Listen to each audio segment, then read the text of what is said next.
Arabius, we started in 2021. We're an education technology company founded and based in Riyadh, and we focus on Saudi language and culture. We want to design it to be the best language learning experience on earth, to be able to meet people where they're at and give them a pathway to learn language in a very effective, very engaging way. It's fun, but it also works. Can you imagine starting a business without co-founders? No. Neither can I. No way, no way. Actually, Y Combinator, arguably the world's best accelerator program, they won't even let you apply if you don't have at least one co-founder, and they actually prefer two co-founders, or at least three founders. Got here, launched a company, had a child. Anyways, but since then all three of our kids have been born here. We have a 5-year-old, a 3-year-old, and a 1-year-old, and they love it. I mean, this is home. Hi, my name is Maria Cometti with DQ Living, and our new column, Success Saudi, which aims to provide aspiring entrepreneurs with wisdom, tips, and local resources. Joining us today is Joel Huffman. He's the CEO and co-founder of Arabius, a language and culture company based here in Riyadh. Joel's also the chair of SME Innovation and Entrepreneurship with the American Chamber of Commerce. He's been living and working in KSA for 6 years. He's a former U.S. Marine, a father of 3, and an avid CrossFitter. All right, Joel, so please tell us, what is Arabius? Arabius, we started in 2021. We're an education technology company founded and based in Riyadh. And we focus on Saudi language and culture, helping people enter the country, learn about the Saudi dialect Arabic, and also the culture as they're working here or living here or traveling here, whether it's short-term or long-term. And can you tell us about yourself and your life leading up to founding Arabius? Yeah. I'm from Texas originally, from the U.S. I was born and raised in College Station, Texas. And I moved to Saudi in 2017. I was working in finance at the time. I thought I wanted to be in oil and gas finance executive. Okay. Until I started working in oil and gas finance and realized I wasn't quite cut out for the corporate life. I loved entrepreneurship. I loved I had dabbled in some startups and stuff, and I was really drawn to that. And so I got an opportunity. And I had also been involved in sports and fitness my whole life. So I actually got an opportunity to come to Saudi and help launch a fitness company. And that was 5 or 6 years ago. And from there, just got here, absolutely loved it.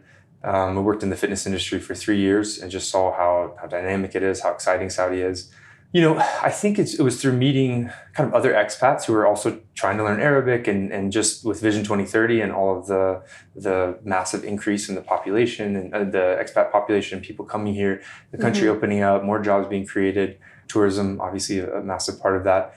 But we also saw a gap in the market of people having the resources to learn the local dialect of Arabic. So myself and my co-founders got together. We met through a variety of different ways and connections, and wrote up a business plan and did some market research and saw that it wasn't just us. It wasn't just a couple people, but it was companies, executives, diplomats, embassies who kind of shared the same pain points and the same desires as well. So gave it a try, and it was a pretty cool time to be here. Yeah. Awesome.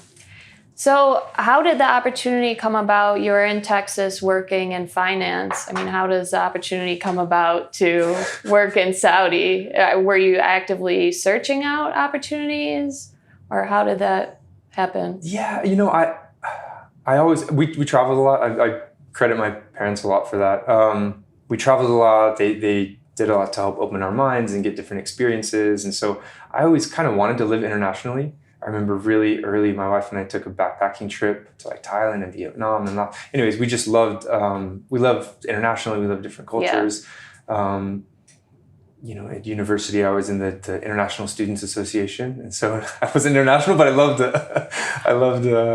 everything there. Just the variety, the different aspects and cultures. And, yeah.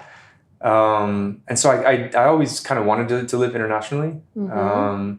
And so, I was I was coaching CrossFit at the time, and just one day someone came in and we got started talking, and he said, I work in the Middle East and I'm launching this fitness project. So the opportunity came up to, help do, because my background was business, but it was business and CrossFit and fitness and international. So it was this sort of perfect, I didn't realize that. This perfect combination of everything we were trying to do.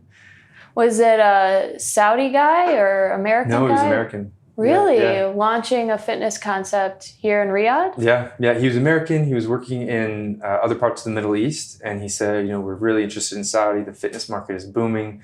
And we think this is a great time to go. And he had got a Saudi partner. And then, wow.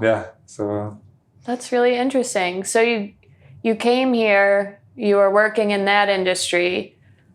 Why didn't you stay in that industry? Did you also see opportunities in the fitness space? Oh yeah. It's booming right now. It's incredible. I think the statistic was when they did the studies for Vision 2030, there was 18% of the population who was active, physically active. I think it's, working out 3 times a week where your heart rate elevates above 60% or something like that. And their goal by Vision 2030 was to have 40% of the population.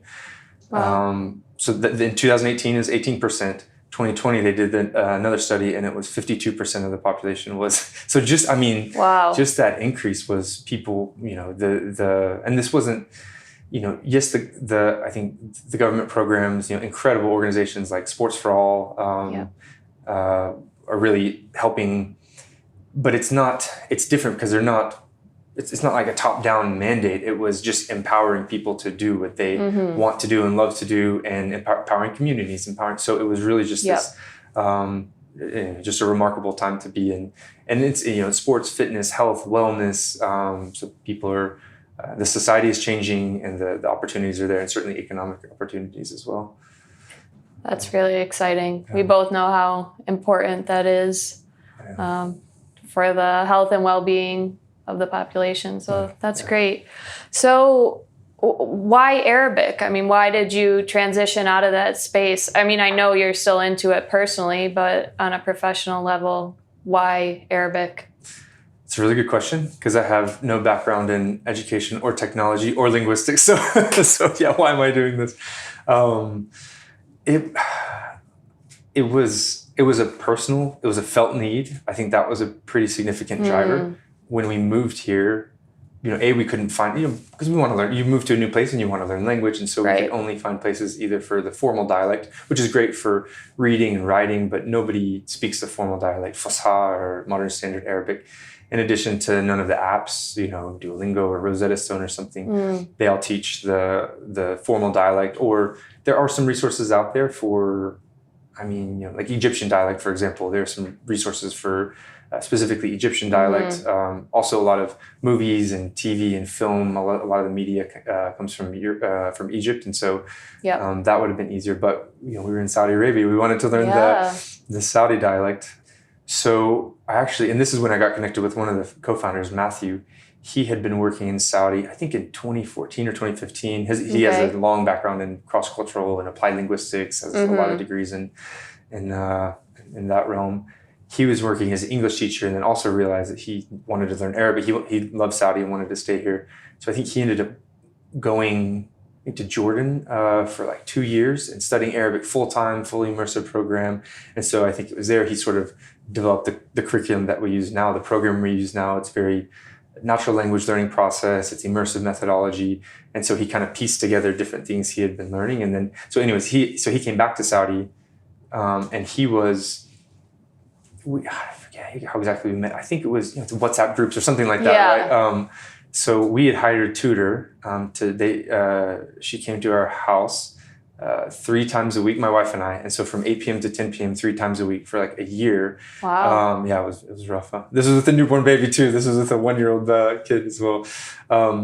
But so she would come over, and Matthew would train her in this like immersive methodology. And so he would come over once a week as well. So that's how I got connected with Matthew and saw how really cool it was, how effective it was. This was nothing, it wasn't like sitting in a classroom and writing stuff down and repeat after me. It was fully immersive, and then we saw how effective it was. So this is really awesome. Why aren't more people doing this? And he said, well, so he was teaching English, but his real passion was to help expats learn Arabic. And then we met Tim. Tim is the other co-founder. He comes from a long technology background. He was here. He was doing web development. I think his wife also leads the English department at Al Faisal University.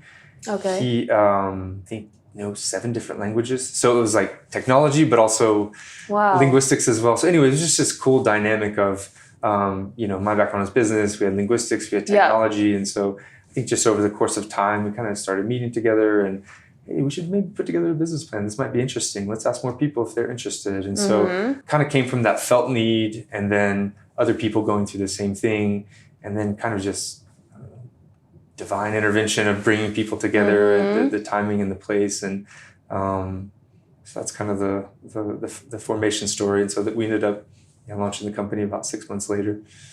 6 months only? Well, it was during COVID. So we kind of got together, and I was working full time. Matthew was working full time. Tim was probably working full time, but technology. So I think his hours were crazy with global and international. So we kind of worked on it part time, put together a business plan, did some market research. And then at that time, I guess this was between 2019 and 2020, the government had just announced, it was SAGI at the time, but now it's MISA, the Ministry of Investment.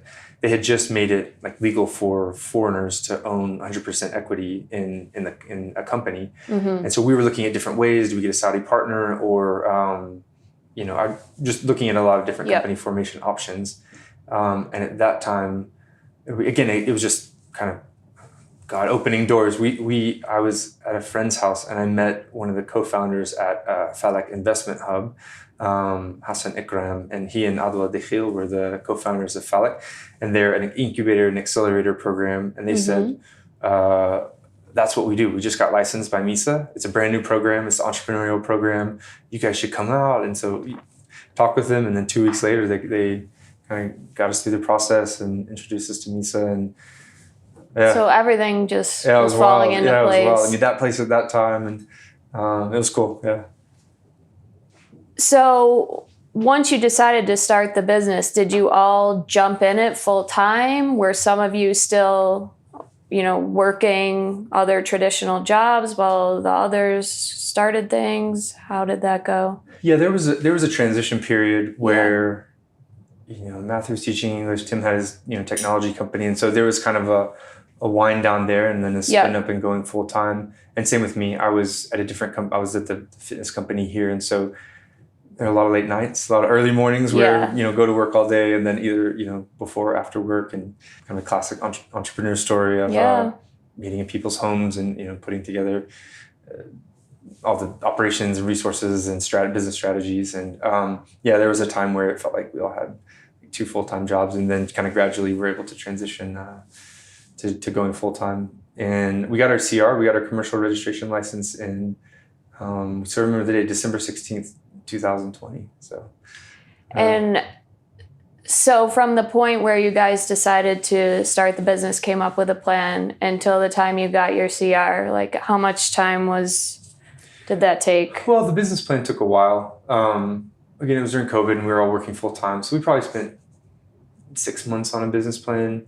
And then from the time we started working with Falak, it was probably a month until we got our investment license, our MISA investment license. And then we did our articles of association, and then our commercial registration was probably 2 months after that. I think it was an extended time because, again, at that time, everything was new. Yeah, you were one of the first, right? Yeah. So we said it felt like having a startup company in a startup country because, it was fun, though. It was, I don't know, I say it was fun. You didn't think it was fun at the time. Yeah, exactly. It was challenging. Looking back. We spent a lot of time in government offices, a lot of tea, a lot of coffee, a lot of talking with other people and trying to, going back and forth. Because, at that time, the Saudi system was either for a Saudi company or, a massive international, multinational conglomerate or something. Yeah. So, but how fast they were able to change, how they were very responsive. MISA was phenomenal, very responsive, very informative. But some of the questions that people were asking, people didn't have answers because it had never been done before, And so we understood because we were going through the same, we were trying to, what they call it, building the plane while you're in the air. And so, but it made all the difference working with incredible people. Falak at MISA, at, the different ministries and government entities. Not sure we would want to, go through the whole thing again, but I think we're thankful for the experience. We learned a lot. Yeah. We learned a lot through the experience about how the different government entities interact and the different licenses and registrations. And so, it was hard, but it was worth it. Yeah, absolutely. It was worth it, looking back. So did you have connections at those entities to begin with? Because sometimes, when you go in, it just takes a while to get to the right person, especially with this new program and, trying to get to the person who has the answers. Did you already have connections or did you have to go from one person to the next? Falak was great because what they did was work with a lot of different companies and mostly technology, a lot of it technology, but so they had existing relationships with the different entities, with MISA. Okay. That was very helpful. So if they didn't have the direct answers of, for this license, you need X, Y, and Z and email it to this person. But even that, each company is a little bit different. The process, and even as the processes started developing, they said, this was the process a month ago, but it's recently changed. And so we were all working in a very dynamic environment. So being in an environment where there are a lot of people doing this, our office was there, it was a co-working space. And so being in that environment where a lot of people were doing the same thing, that information sharing was absolutely essential. They said, I did this last week, but I'll talk with this person, I'll WhatsApp you his number. And so, or go to this, this website is really good. You can actually do that online now. So, it's a lot easier than, so it was. Oh, that's huge. Yeah, it was super helpful. And that's Falak Investment Hub? Yes. That's the name of it. Yeah. And where is that located? It's in Yasmin. In Yasmin on Anas bin Malik. Yeah. Very good. Yeah. Phenomenal company. They've done a lot for really the entire ecosystem. So it's that's great relationships there. So is that something that you would recommend to other aspiring entrepreneurs in most cases to work in what would you call it? And co-working spaces are great. And I think there are a lot of them. Felix is one of them. I'm biased. I think they're the best. but no, I think there are a lot of really, really great ones. And since then, this was also 3 years ago. Yeah. And again, just the rapid expansion of entrepreneurship in the country is mind-blowing. It feels like being in, Silicon Valley in the early days of Silicon Valley startup, and just how quickly that happened around the California gold rush or something, being in there at that time. Yes, it's been a big expansion, but the rate of expansion is incredible. I think the statistics were 3 years ago, the venture capital investment in the country was something like $100 or $200 million. 2 years ago, it was $400 or $500 million, and then last year it was over $900 million. And so you're talking about an exponentially increasing curve, and that affects the entire ecosystem.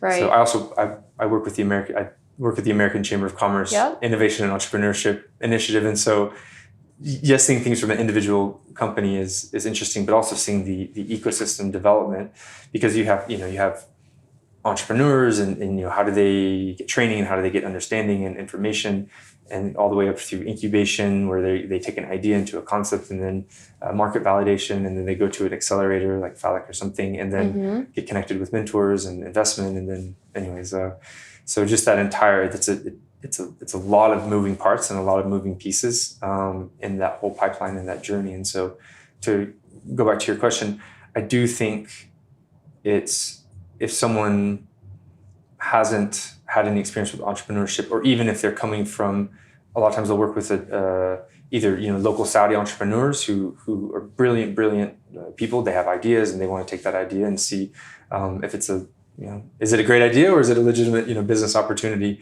and very creative people, very driven people. they would benefit a lot, I think, from getting that experience, getting that exposure to the networks, to mentorship, to access to capital, obviously is a huge consideration, or someone coming from outside, if they're, someone else in the MENA region or GCC and they wanted to enter the Saudi market because it's a very attractive market right now. There's a lot of people coming from really all over the world.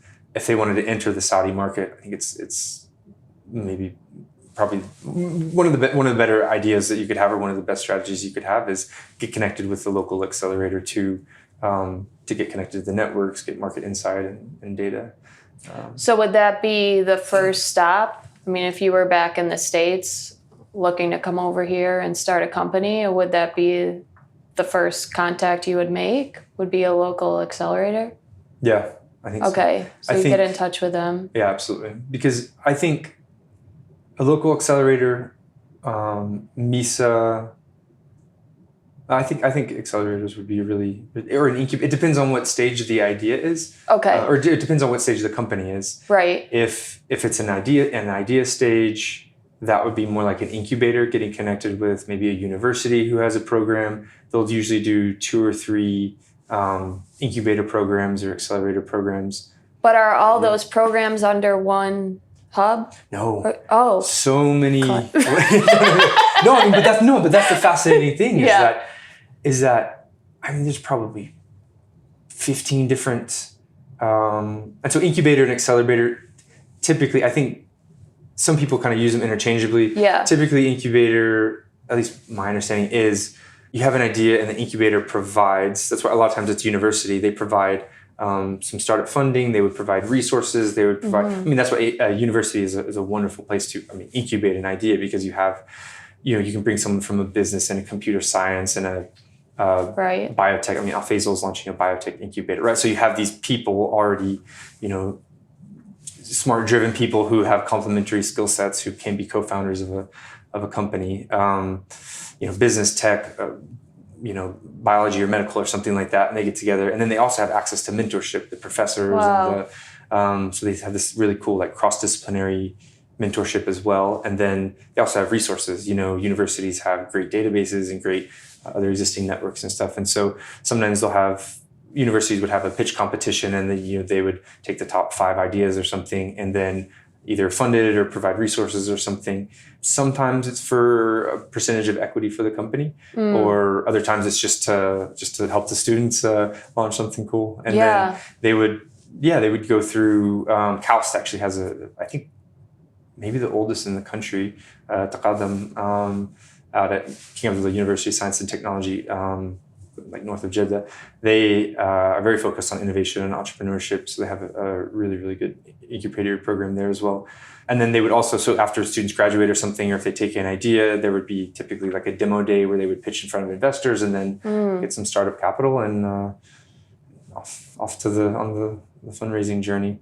An accelerator would, it can go from the idea stage, but a lot of times it's having an existing idea with at least some traction, at least proof of concept or MVP or something.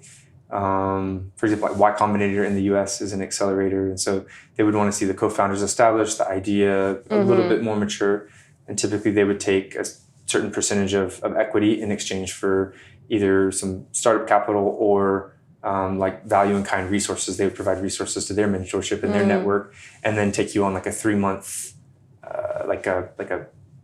spend a week on marketing, a week on finance, a week on, kind of this really incredible mentorship program, kind of as you're, it's accelerated, as you're accelerating the business. And so in that 3 months, you could, the equivalent of 2 years of growth or something. So, and then they would have a demo day and then pitch to investors. And then companies would go. Years ago, there was very, very few of them in the country. And now there's, it seems like, I know, Ministry of Tourism and MCIT and a lot of other, even there are some, so there are a lot of ministries, there are a lot of government entities doing these incubators and accelerators, but there's also private ones as well. The private sector has a lot of programs as well. So it's hard to keep track of it.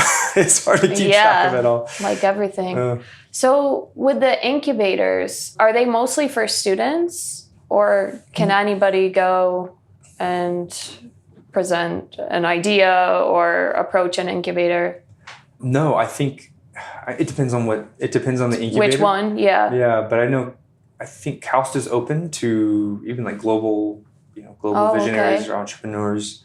And no, I mean, a lot of, there's another really great one, Blossom Accelerator with Iman Shakur. They've partnered with Neom before, Oxagon. I think they're doing another one with Neom that just launched. But they just say it's open to anybody. They're taking, I think 100, maybe 50 or 100, the top 50 or 100. If you have an idea and you've done some work on it, that they can take it and help people develop the idea and prove the concept. And if it's a good idea, to let it keep going. But even if it's something that doesn't end up necessarily going to market, at least what an incredible experience for that entrepreneur. What an exciting time, and what a just the knowledge and the exposure to entrepreneurship. They say a lot of times the founder's second project is much better because they have so much experience from doing the first. Yeah. Or whatever, so. Yeah, we know that to be true, right? Yeah. We always want to. And are the incubators places where a lot of people find their co-founders?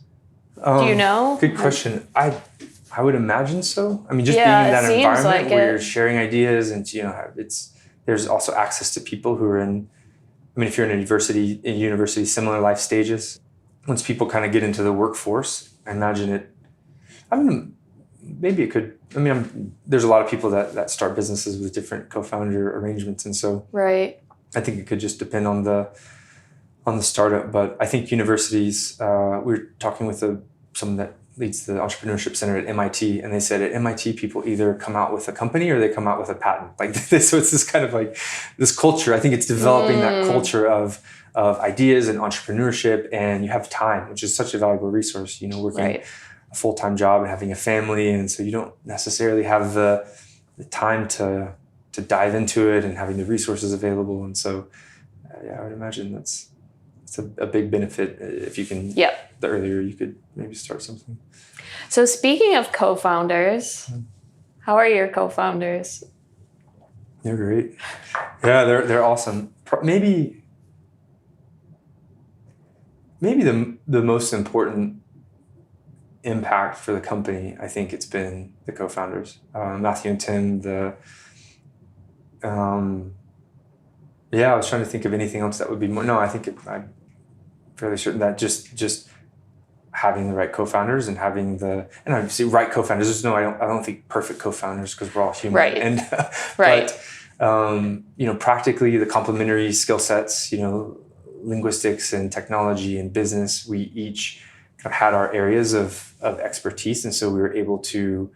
I think two things. One, it kind of gave us sort of subject matter expert. It helped with decision making. Yes. Right. I wasn't going to tell Tim what programming language he should do, right? So, and same with Matthew. I'm not going to, it was helpful because we each kind of had our lanes that we could excel in and push the company forward.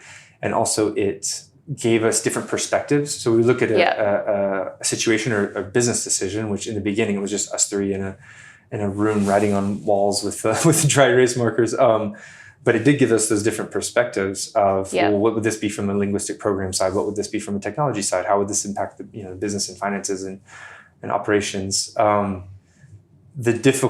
flip side of that, the difficult thing is we did sometimes come from different perspectives. And so it gave us a great opportunity to have some, very spirited and robust dialogue about discussions and stuff. And so I think that's also a big reason, not just if we're thinking about, starting a company or finding co-founders, a huge reason why, yes, the technical side is very important, having complementary skill sets, because as the company grows, if everybody is from one area, you're going to have a huge, call it management debt, or, you're going to have just a huge gap there in whatever the company is going forward is going to grow asymmetrically, which every company does, but as much as we can limit that, the better.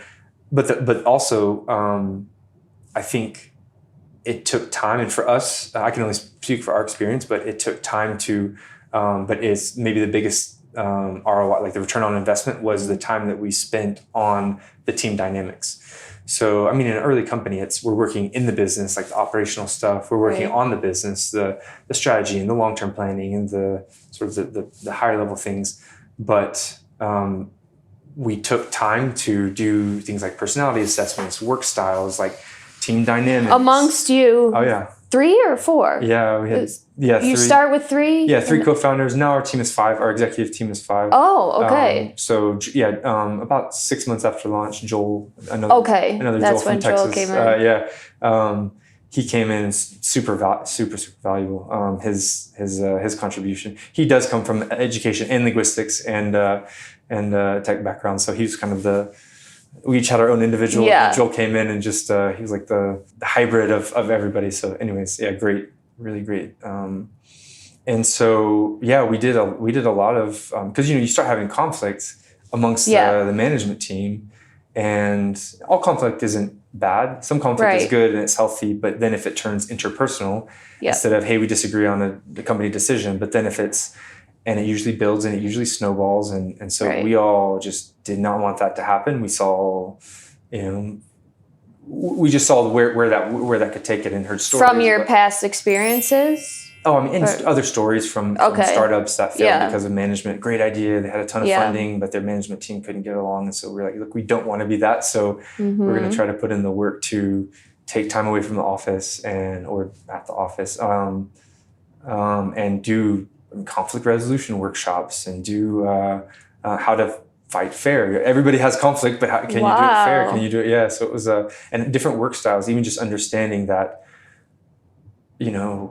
again, like I think it's some of our biggest strengths and the biggest weaknesses where some of us were very much more comfortable with making decisions on the fly and more like had a higher risk appetite. Other people wanted to like actually take time and think through a decision, and so then we were faced with a decision. This person wanted to act and move, and this person was like, let's think about it. And both are really good, but that can lead to if not addressed and not understood, and that's why this has happened for so long. It wasn't because this person hates me. You know what I mean? It's not personal. It's because not personal. That's why this person is wired. Yeah. And it's very valuable it's not right and wrong. It's very valuable to the company. So it allowed us to be able to communicate better, to plan better, and to. How proactive of you. So is that something you would recommend to others? I mean, once they figure out their co-founding team, to put that extra time in to learning about each other's styles and personalities and all of that? I think so. I mean, we've seen that to be a massive benefit. I mean, we've I'm not too proud of this, but I probably spent more time with the co-founders and the management team the past 2 or 3 years than I have with my family. So it's kind of like, I mean, if you're in a marriage, yes, at some point, sometimes it's really helpful to get some outside help and advice and some therapy, counseling, coaching, whatever. And to really understand each other. Yeah, to understand each other, because people, and it's not even just that, but things change and dynamics change. Yeah. And so, I would say if you're with people and you're working together and you're trying to do things and there's a relational aspect to it, just that close a relational aspect to it, I'd absolutely recommend it. Maybe some people are just totally peaceful and they always get along and everything, and God bless them, but that wasn't our experience. So wow, well, probably super helpful though, and long term, doing that early on, we've seen the long term benefits of that as well. Just massive benefits, yeah. Excellent. And looking at the statistics of how many companies, if a band breaks up or a founder leaves, and how detrimental. I mean, in an early stage company, if a founder leaves, that could kill the company. Later on, I mean, you could maybe hire for that or change things around, but couldn't imagine in the early days it's just. Yeah, I can imagine how helpful that would be in all our close personal relationships too. You just get relationship management with every. Yeah. Oh, wow. Mm-hmm. Okay. And how about, did you know that you all had strong work ethics? Because I know that can be a challenge with co-founders. Some are pulling more weight than others. Right. Was that a challenge for you guys? Or did you know that you were all hard workers? And I think laying out expectations early on was really helpful, and just being open and honest with each other about, just that, hey, this week's going to be a little busy, or hey, I have to travel here, or hey, I think communication is key, and then not judging anyone as far as, I got some great advice early on. They said, and not just for the co-founding team, but for the rest of the company, they said, be careful about things like sending messages, sending emails at midnight or at 2:00 in the morning, because they said you might be working at that point, but what you do sets an expectation for other people.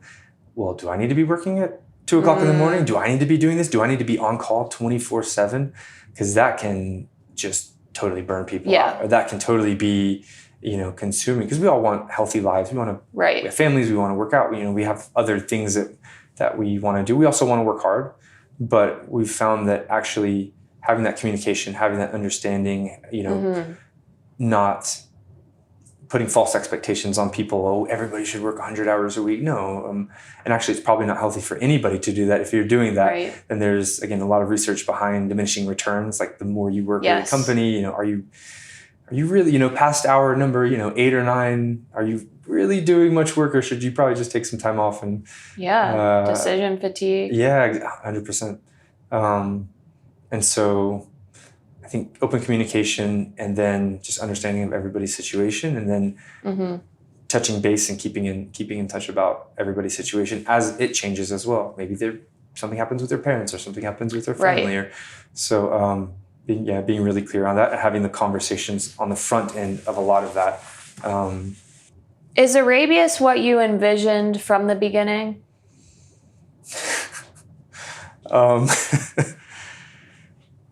In some ways, yes. In a lot of ways, no. No, I'd say the majority, yes. I think if we look back at our original business plan, there would be some things that were very different. I mean, there would be some things that are the same. It's kind of cool to see that, have a vision 2 years ago, and see elements of it come to fruition in ways that we either didn't, surprises, like positive surprises that we didn't anticipate, but also how we've pivoted along the way in order to make strategic decisions that, as we gather more information, we adjusted a little bit. So I imagine it's like if we went into it with an idea of a painting we were going to make, we're going to paint a mountain or something, right? But over the course of time, I was like, well, is it a green mountain? Is it, is it kids playing on or is it like a snowboarding mountain? People, snow-capped mountains. So over the course of time, like we had the broad picture, but the details we kind of filled in. Like, I didn't expect, almost like surprising as well by the end product. I didn't expect the mountain to be purple, or whatever. Like as we kind of kept going, we made some pivots. So can you give a specific example? Like, is there anything that you thought would be a big part of the business in the beginning, and then as you got started, you saw that it wasn't, or there were opportunities elsewhere? Can you think of any example?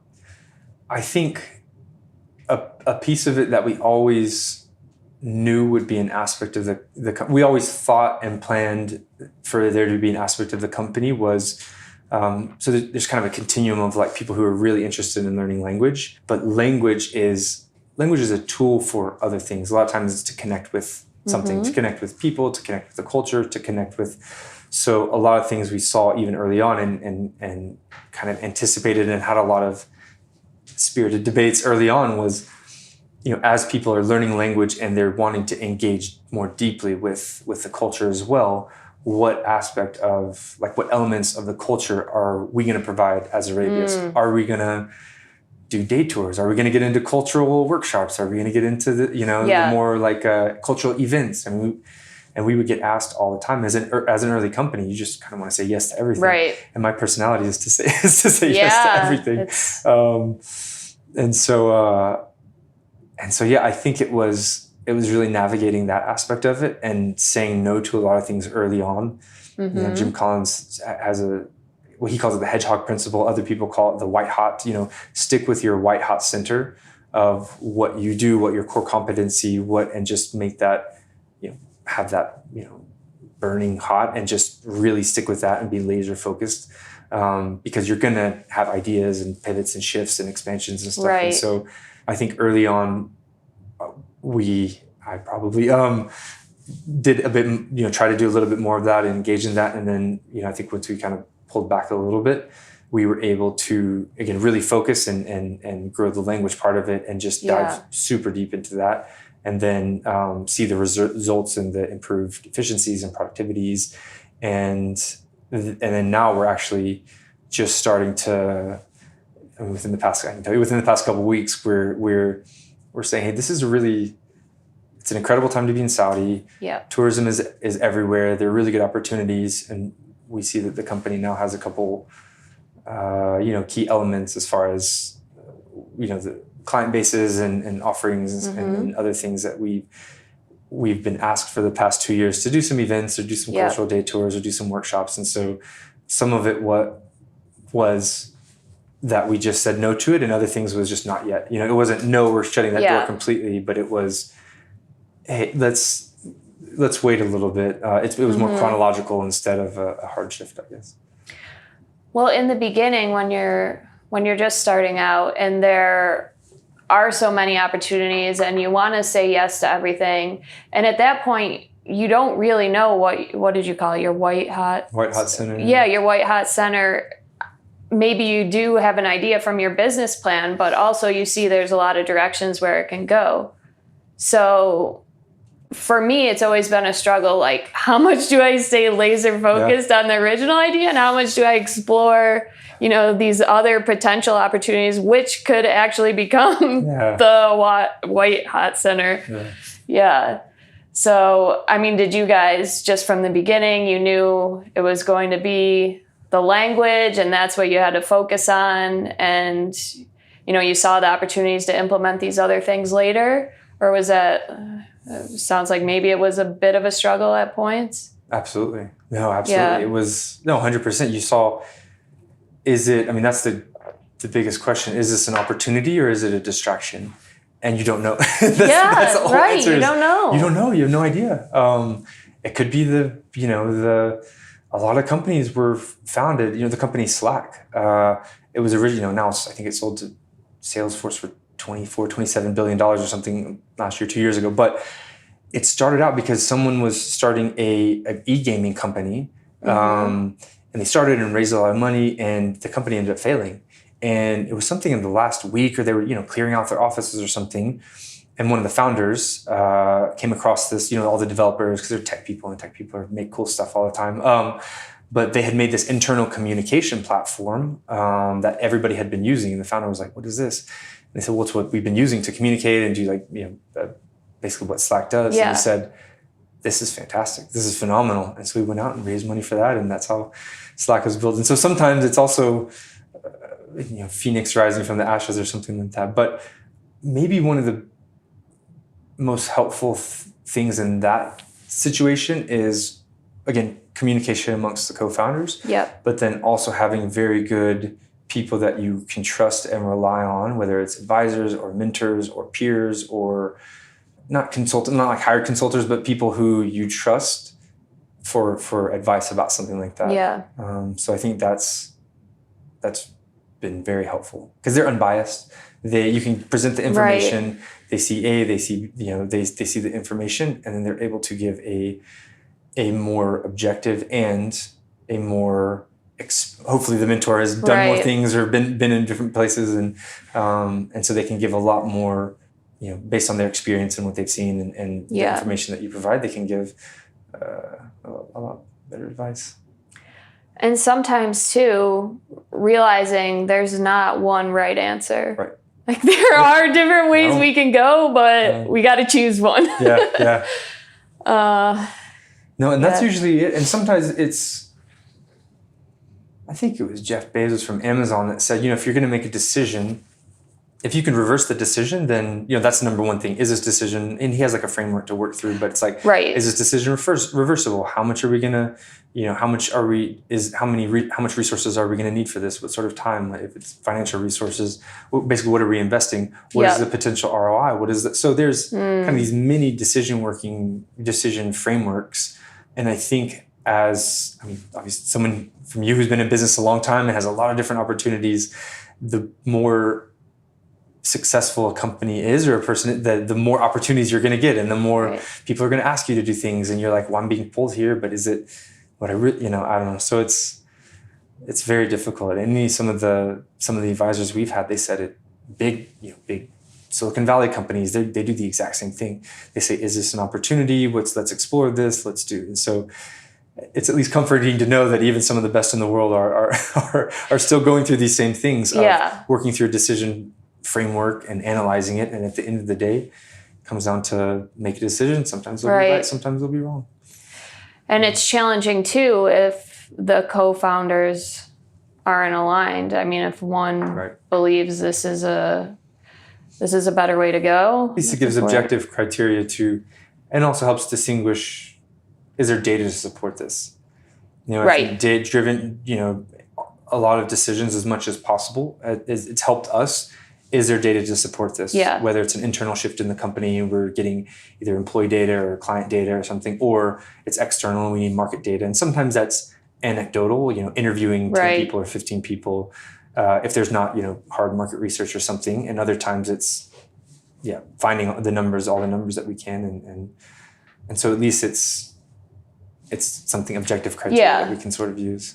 Do you find that your gut instinct is usually aligned with objective criteria? It depends on what it is. No, we're all emotional people. Yeah. So sometimes I get excited about things, and that's why the data is there to keep me in check. Keep I'm you like, in check. oh, that's a really bad idea. Yeah.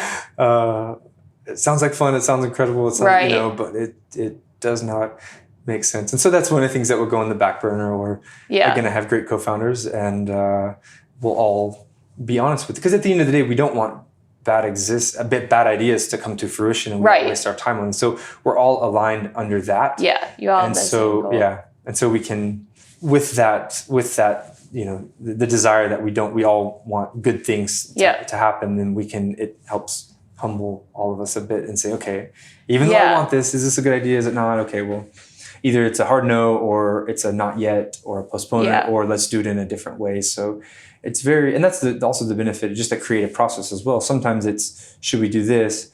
No, we shouldn't. Okay, can we do a variation of that? Can we do a version of that? What's the minimum amount we can do? Or something where, what's the next step we could take? And so it's not a massive decision all at once, but it's just sort of this series of like small iterations and changes.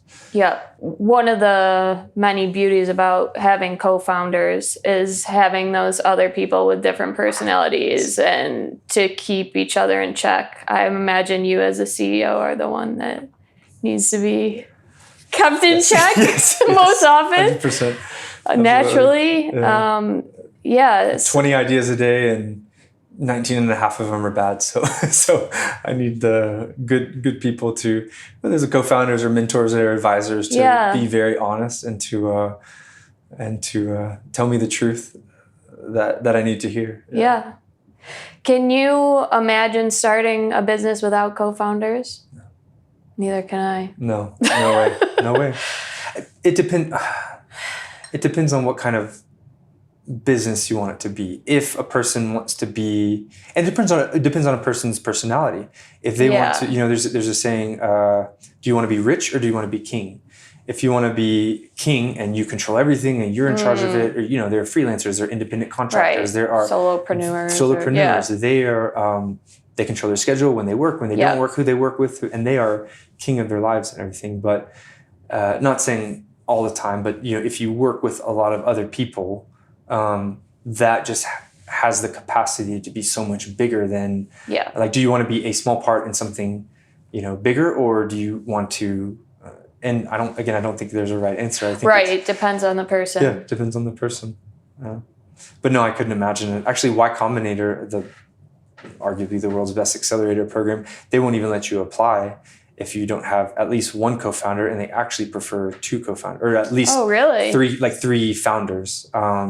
So they said partnership is great, but then it's 50-50 split.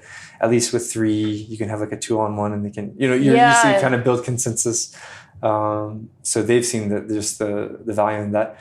And also practically, if the company, hopefully the company grows and it's successful, one person, it's impossible. What they can't possibly have the skill sets to to have the different, to sales, marketing, operations, Yeah. technology, like finance, strategy. So they're going to end up bringing someone on board eventually. It's just a matter of how much control and how much. Yeah. So it doesn't. I couldn't imagine it. Yeah, me neither. So Arabius recently launched a new app. Can you tell us about it? Congratulations. Yeah, that's right. Thanks. No, I mean, our team, Tim, it's really the entire team.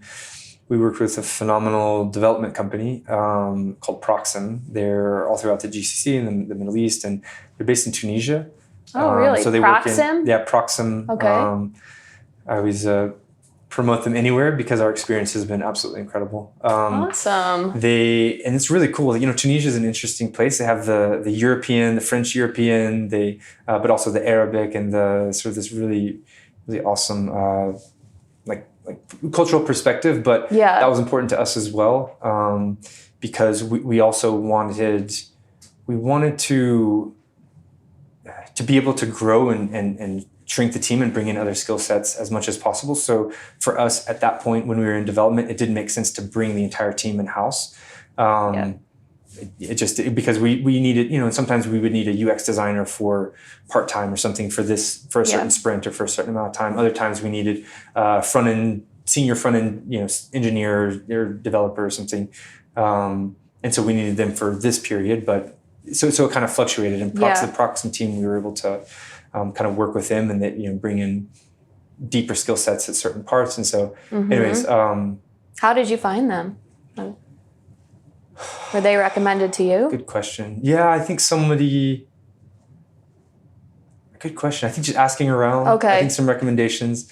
They'd done some work in Saudi before, but I mean, they're in Qatar, they're in UAE, so they have 300 developers. And so, oh, wow. Yeah. So it's a pretty massive team. Excellent. Well, that's good to know. It's a great company, especially for early stage companies. Very professional, very timely, and phenomenal team. So Tim really led all of that, and got to travel to Tunisia a couple times. Cool. So it's a really great place. And we wanted to. So the core of the company is a language learning methodology. Yeah. Very effective, very engaging. You're fully immersive. Learning Arabic from the minute you're hearing Arabic, you're fully immersed in Arabic. It's also experiential. People are dynamic. They're pointing to things. It's not just translation like cup, kas, or something. It's like put the cup on the table and put the pen in the cup. So you're like moving around and you're and so that's what we did with the online and the in-person part. And so, but at our core, we're a technology company. So our question from the very beginning is, what elements from this methodology that we've seen is so effective, we've seen it's engaging, what elements can we leverage technology for without diluting the effectiveness of it? It's not like we didn't want to, because we saw in the global language learning market, a lot of the options were either like Duolingo, which awesome game, very good at like translation and keeping you addicted and stuff and with the streaks and everything. But up to a point, you really need to be with a live, pretty early on, it's good to be with, a live, preferably native speaker, just because language is complex and there's some nuances there. But then the other flip side of that was either, go online and find a tutor. So it was either only technology or only find like a Cambly or a tutor.com or something like that. But if you only work with a tutor, what if they quit tomorrow? Or what if they're sick? Or what if they're, you get a new tutor the next day?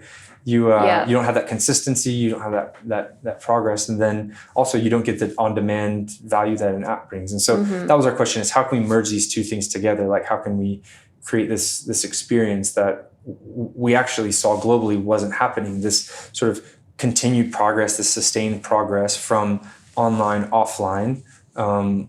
So users can keep sustained rapid progress, and we would be able to track it and maintain quality control using this natural language learning process, this ICE methodology is what we call it.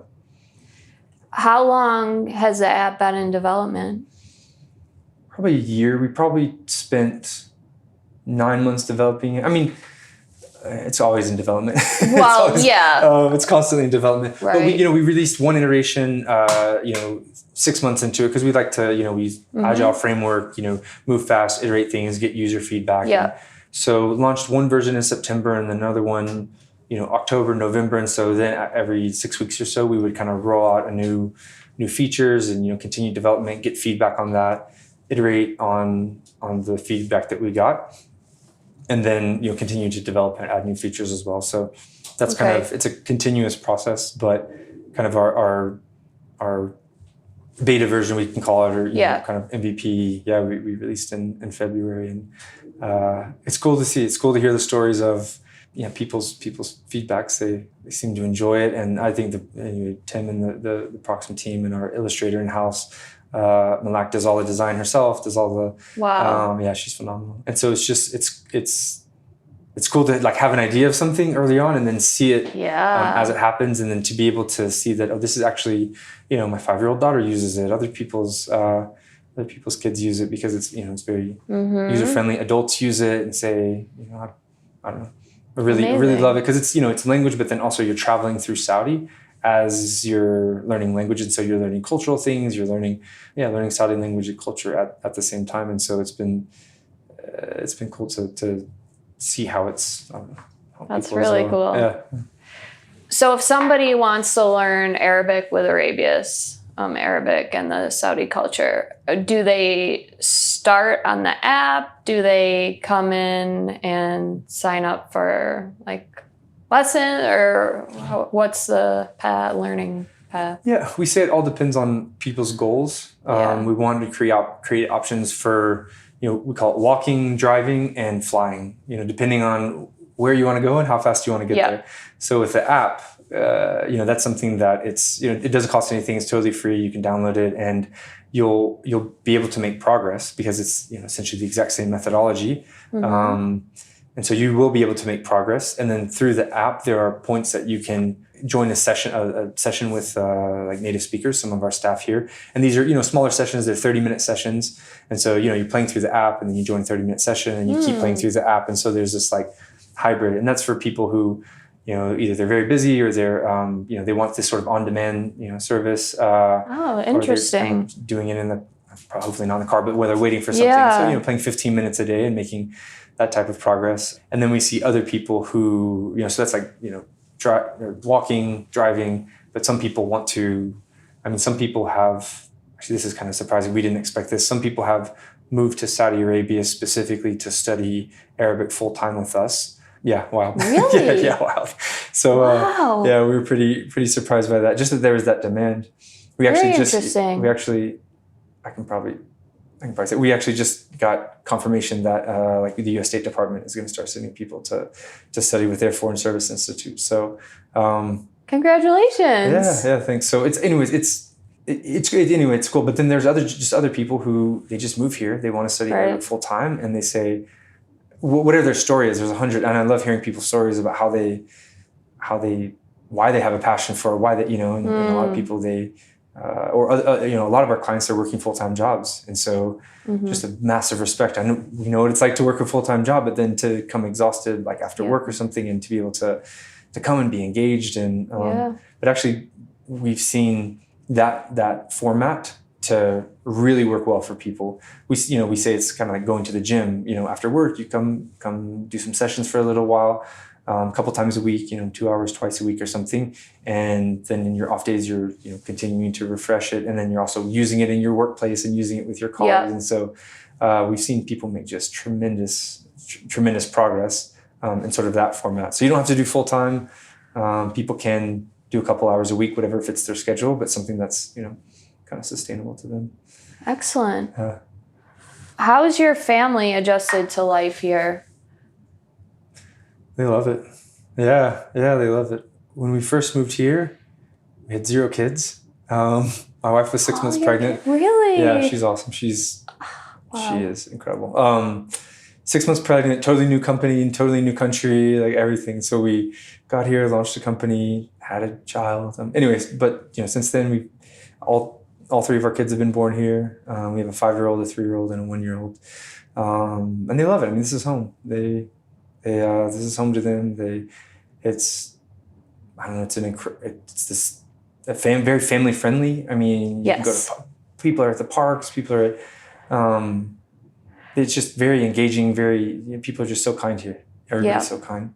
The only dangerous thing is watch your kids around other people. They will give them candy. They will give them candy and they will get them all sugared up and then they'll, no, just kidding. True. Just kidding. But people are, they're so generous. That's the only thing is the generosity. But over generosity. No, but it's great. People are so kind. They're so giving and welcoming. It's family friendly. It's so safe. I mean, we can go anywhere in the city at midnight and be totally fine.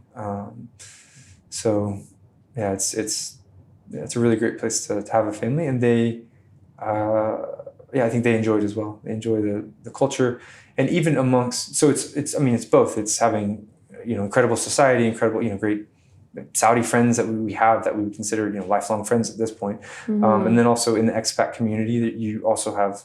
We've made some really great relationships because there's a bond. Living in a foreign place together and kind of going through the same experiences, and so just seeing that dynamic and hearing other people's stories and journeys, and we're thankful for that, and we're thankful for this experience for our kids too. I think so. Excellent. We'll see. When you first came over, I mean, for sure there must have been an adjustment period. Were there any organizations, groups, anything you got involved with from the onset that helped the transition? What was really helpful early on was funny enough being in a gym, because there's people from all different industries, all different, and so and they'll stay after and you hang out, and so you hear about, I don't know, healthcare or tech or whatever, manufacturing. So I might suggest to join. Well, I never thought of that, but it's very true. Yeah, and of course I'm biased. I've done CrossFit and coached CrossFit and had for 12 years, but the community there is very different, because sometimes if you go to, I don't want to say, and this isn't all across the board, but if you go to a gym where people, have their headphones in and they're just like on the treadmill, that can be a little bit more, they're not necessarily going there to build relationships and make friends and stuff, but CrossFit, there's already this group dynamic. And so, it's cool to see some of the people I met during my first 6 months here at the CrossFit gym, are still my best friends to today. So I'd say that any sort of, and now there are meetup groups. I think they're really interesting meetup groups. I've had a lot of value from being in the American Chamber of Commerce. Just I think hearing from other industry professionals, they do great sessions and panel sessions, and hearing things change so frequently in Saudi too. It's such a dynamic place. Things are happening.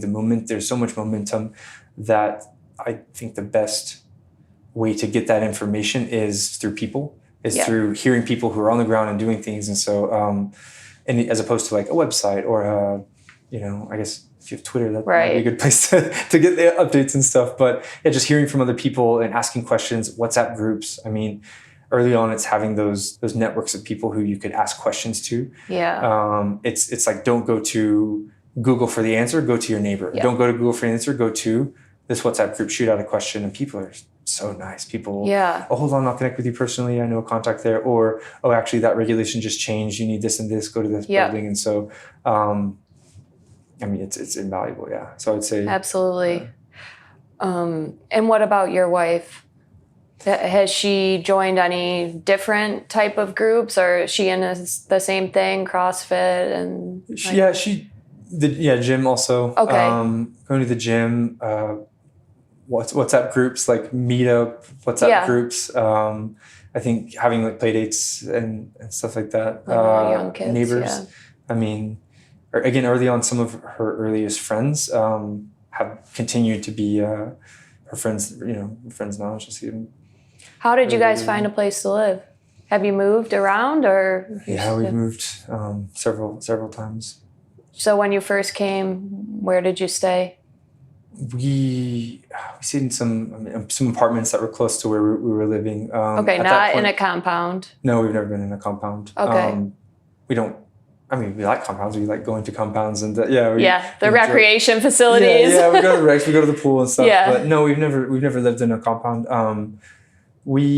sometimes it's driving up and down neighborhoods until we see a for rent sign, and then we'll call and we'll go and look at it. Yeah. There's some good apps that have been helpful. Again, asking around, or going to, sometimes it's geographic as well. Going to the neighborhood that we would want to live in, and then getting on a WhatsApp group and asking, does anybody, or like a real estate office, can anybody recommend a real estate office? Or, hey, we want to live in this area. Is there anybody that we can talk with? So sometimes it's also just getting that personal recommendations, or just narrowing it down to certain search criteria. And then what are sort of for us, it was location, or it was certain areas or something. Okay. And then we kind of narrowed it down from there. That's worked well for you guys? Yeah, we enjoy it. Although the construction that's another thing. Real estate industry is, we live in the north, and you do? Yeah, there's so much development. Oh my gosh, it's incredible. I know. Yeah. So for those who are outside of Saudi Arabia right now, who are interested to potentially move here, are there any resources or any places you suggest they start gathering information? Yeah, I think it always helps to talk with someone who lives there. So if they're outside of Saudi and they I don't know, if they can connect with someone or share a couple emails or something with people who are here. How? The best. How do you get someone to give you their time? Yeah, that's true. LinkedIn, I guess. LinkedIn, yeah, okay. Or something. I honestly think the best, if someone is serious about it, the best thing they could possibly do is come visit. Is come for a week, and then have at least one or two areas that you plan on going, and then once you go there and just ask people, they'll open up their networks as well. Because I know from the outside looking in, it can be kind of intimidating. There's not, whether it's finding a job here, we get asked about finding jobs here, or about starting companies here, or about just lifestyle in general here. And so there are enough people here who are very generous with their time and their information. But the best thing that someone can actually do is to come here for a weekend, come here for a week, get a tourist visa, and then just start asking around. Maybe like schedule some tours or some meetings or something that's actually going to put you in touch with locals, because you need a starting point. Yeah. Right? Yeah, absolutely. And then you just... Yeah, and from there you sort of build that, hey, is there anybody else I can talk with? I'm interested in this, so... Where will Arabius be 5 years from now? Better get this right. Yeah, great question. We'll watch this 5 years from now and see if it lines up. No, our 5-year plan, our vision, our goals for the app. We want to design it to be the best language learning experience on earth. So this digital to virtual to in-person experience, to be able to meet people where they're at and give them a pathway to learn language in a very effective, very engaging way. It's fun, but it also works.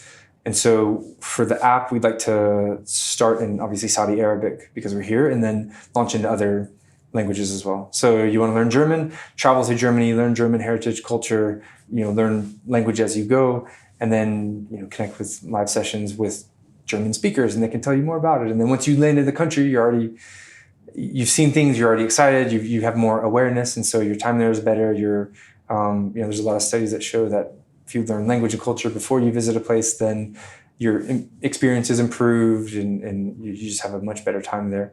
And so for the app, we'd like to see it go globally into different languages. For a lot of the things that we're doing, like for the in-person stuff and the because we do obviously have we're here, our roots are here, we're a Saudi company. And so we'd love to see branches in different cities around the country. Obviously Jeddah, Dammam, Tabuk, Abha, like as the country expands. I mean, Riyadh is expanding from 7.5 to 15 million people in the next 8 years. We've heard up to 60% of those will be expats. And so so Vision 2030 it's opening Saudi to the world. It's inviting a lot of people here, some of the best and brightest in the world. And so we'd love to be an entry point for language, for culture. And we're looking at getting into tourism as well. And so kind of help people get introduced into Saudi Arabia, whether they're here for, coming for work, coming for travel, for a couple of days or a week, or just with, if you live here and you want to go to events or you want to be an explorer in your own country, we love to provide that opportunity for people to just because there's so many things to do in Saudi that people just don't know about. It can be overwhelming, It's overwhelming. And you see things there's even things now that are being discovered, and they're discovering things in Neom. They're discovering things in the Red Sea coast. There's, sunken ships that you can go, some of the best diving in the world. Some of the, Abha's beautiful, the mountains and the greenery. So I think as that grows and the awareness grows, finding that connection point between, I see that, it's incredible. How can I get there? How can I have the experience? And so helping just be a part of I mean, at the end of it, our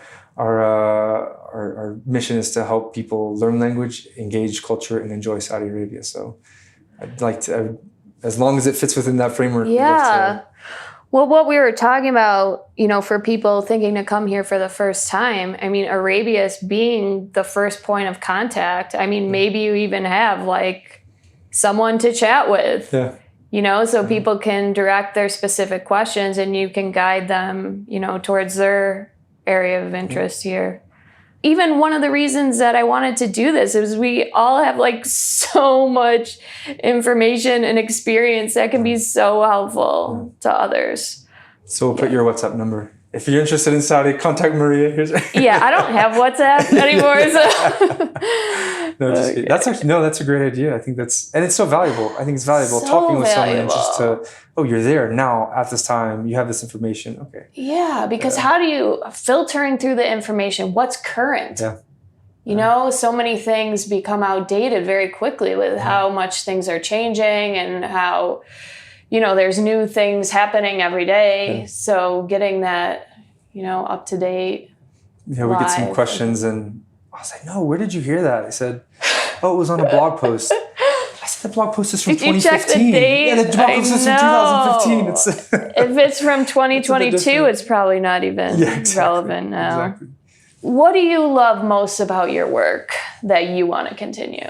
We have an idea where Arabius will be, but what about Joel Huffman? What do you love and what do you want to continue doing? I love the people. I mean, it's what drives me. I love the people I work with. I'm very, very blessed to have the incredible people to do interesting things. I feel like interesting things, solving complex problems, doing it together to help people. At the end of the day, it's to help people. It's if we can, and seeing people's eyes light up when, I went to the grocery store and they started talking to me in Arabic and I knew what they were saying. Just kind of that feeling, or I've tried for 7 years to learn Arabic and this is the first time that I've actually seeing progress. And so I think, trying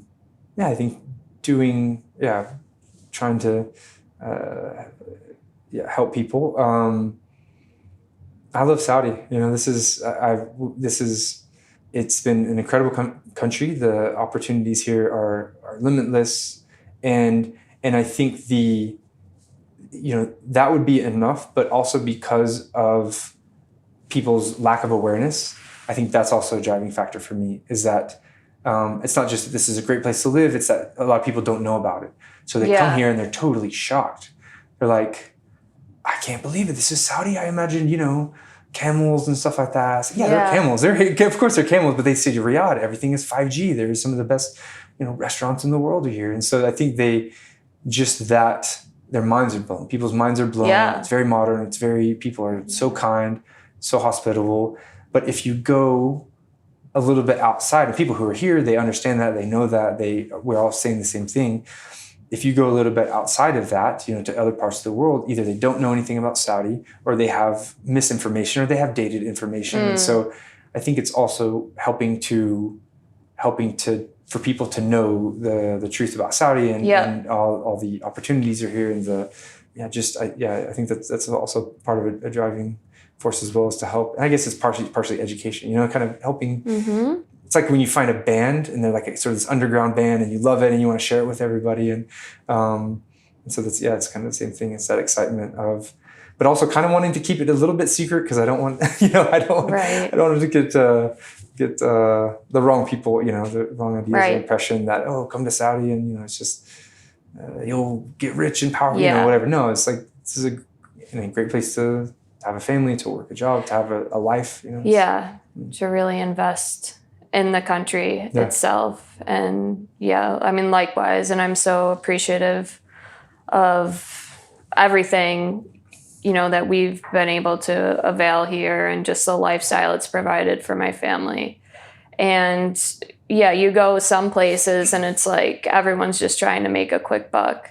And what I like about it here is people are invested in a lot of people are invested in the country and the culture, and there is that work-life balance. So and you've been doing this for a long time. You've been here, you've been, doing the same thing and highlighting information that people don't know about. I mean, this is kind of what you do for a living. And I mean, Saudi, I think, and not just I think that, I mean, I've thought this for a long time, but Saudi is the most exciting place on earth. I mean, these are people who, I mean, there was the FII Institute or the FII conference in Miami, and these are some of the best investors in the world and people who could go anywhere and do anything.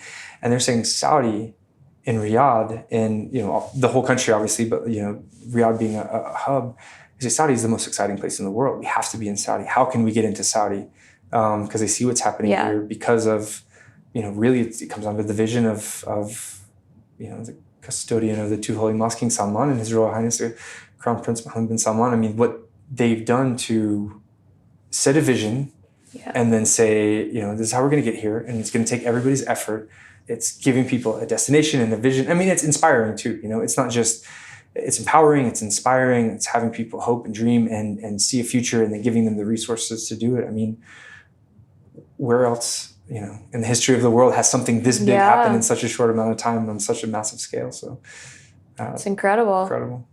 We're blessed to be able to be a small part of the change, and to be here for this experience. Well, thank you, Joel, for your time and helping to share your wisdom and your experience and, your local tips for everyone watching and reading and the different formats we're going to put this interview into. I really appreciate your time. Well, thank you. And thanks for doing this. I think, it's really impactful what you're doing, and, getting the information out there is extremely important. So thank you. Thanks, Joel.